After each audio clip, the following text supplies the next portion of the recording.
Hi అండి, welcome to my channel Subhadra's kitchen and vlogs. ఈరోజు నేను బెల్లం రవ్వ లడ్డూలు చూపిస్తున్నాను. చక్కెరతో కాకుండా ఇలాగా బెల్లంతో హెల్తీగా రవ్వ లడ్డు చేసుకుంటే చాలా ఎమ్మీగా ఉంటుందండి కొబ్బరి కాంబినేషన్లో. అలాగే వీటిని 10 to 15 డేస్ పాటు మనము డబ్బాలో వేసి స్టోర్ చేసుకోవచ్చండి, అంత ఎమ్మీగా ఉంటాయి. సో చాలా ఈజీగా టేస్టీగా ఈ బెల్లం రవ్వ లడ్డూలు ఎలా చేసుకోవాలో చూపిస్తున్నాను. సో దీనికోసం ముందుగా నేను పాన్ పెట్టుకొని కొంచెం నెయ్యి యాడ్ చేసి, నెయ్యి కరిగిన తర్వాత ఇందులో జీడిపప్పు పలుకులు వేసుకొని కాస్త వేయించుకోవాలి. జీడిపప్పు పలుకులు కొంచెం రంగు మారిన తర్వాత ఇందులోనే ఎండు ద్రాక్షలు కూడా వేసి వీటిని కూడా మంచి రంగు వచ్చేంత వరకు స్టవ్ మీడియం ఫ్లేమ్లో పెట్టుకొని వేయించుకోవాలి. బాదం పప్పు కూడా మీకు ఇష్టం ఉంటే ఇక్కడ యాడ్ చేసుకోవచ్చు. చూడండి, ఇలాగా బాగా కలర్ మారిన తర్వాత ఈ డ్రై ఫ్రూట్స్ని మనము వేరే బౌల్లో వేసి పక్కన తీసి పెట్టుకోవాలి. నెక్స్ట్ ఇదే పాన్లో ఇక్కడ రవ్వ తీసుకుంటున్నానండి. బొంబాయి రవ్వ 1 కప్పు తీసుకుంటున్నాను. ఇదే నెయ్యిలో స్టవ్ సిమ్లో పెట్టుకొని వీటిని దూరగా వేయించుకోవాలి. ఫ్లేము కంపల్సరీ సిమ్లోనే పెట్టుకోవాలండి, లేకపోతే మాడిపోతుంది. ఇలాగా స్లోగా మంచిగా మిక్స్ చేసుకుంటూ వేయించుకోవాలి. రవ్వ ఇలాగా కొంచెం వేగిన తర్వాత ఇందులో 1/2 కప్పు ఎండు కొబ్బరి తురుము యాడ్ చేసుకోవాలండి. ఎండు కొబ్బరి తురుము యాడ్ చేసి కూడా సిమ్లో పెట్టి వీటిని మంచి వాసన వచ్చేంత వరకు వేయించుకోవాలండి. మనకు రవ్వ కొబ్బరి వేగిన తర్వాత మంచి స్మెల్ వస్తుంటుంది. సిమ్లో పెట్టి స్లోగా వేయించుకోవాలండి. చూడండి, ఈ రెండు ఇలాగా బాగా మనకు వేగిన తర్వాత ఇప్పుడు ఇందులో కొంచెం ఇలాచీ పౌడర్ యాడ్ చేసుకొని మరో 2 నిమిషాలు సిమ్లో పెట్టి వేయించుకోవాలి. ఇలాచీ పౌడరు ఈ స్టేజ్లో వేసుకోవడం వల్ల మనకు రవ్వ అంతా బాగా కలుస్తుంది. అలాగే రవ్వ లడ్డు మంచి ఫ్లేవర్తో ఉంటుందండి. చూడండి, ఇలాగా మనకు కొబ్బరి అలాగే రవ్వ అంతా వేగిన తర్వాత స్టవ్ ఆఫ్ చేసి దీన్ని పక్కన పెట్టి చల్లార్చుకోవాలి.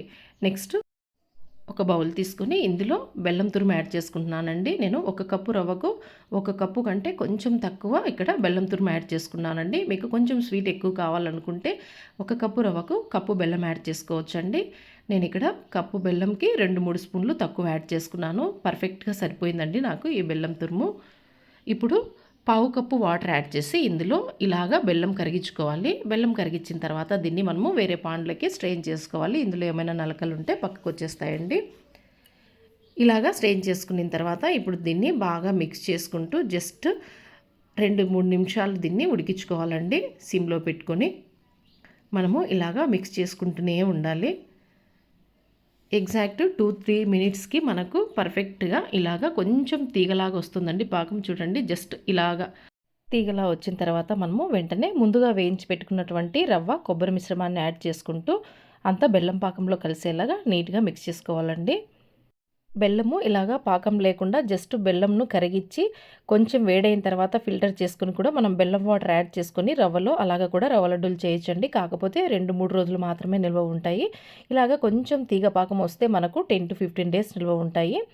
సో ఇలాగా రవ్వనంతా బాగా కలిపిన తర్వాత ఇందులో మనం ముందుగా వేయించుకున్న డ్రై ఫ్రూట్స్ కూడా వేసుకొని దీన్ని కూడా బాగా మిక్స్ చేసుకుని అంతా ఇలాగా గరిటతో ప్రెస్ చేసి పెట్టుకుని ఒక 5 నిమిషాలు పక్కన పెట్టుకోవాలండి. ఈ 5 నిమిషాల్లో రవ్వ అనేది ఆ వేడికి బాగా మెత్తబడుతుంది. అలాగే మనము చల్లారిన తర్వాత ఉండలు చేసుకోవడానికి ఉంటుందండి. చూడండి, చల్లారిన తర్వాత ఇలాగ ఒకసారి అంతా బాగా మిక్స్ చేసుకొని ఇప్పుడు చేతికి కొంచెం నెయ్యి రాసుకొని మనము ఉండలు కట్టుకోవాలండి. మనకు ఏ సైజు ఉండలు కావాలో లడ్డూలు ఆ సైజు.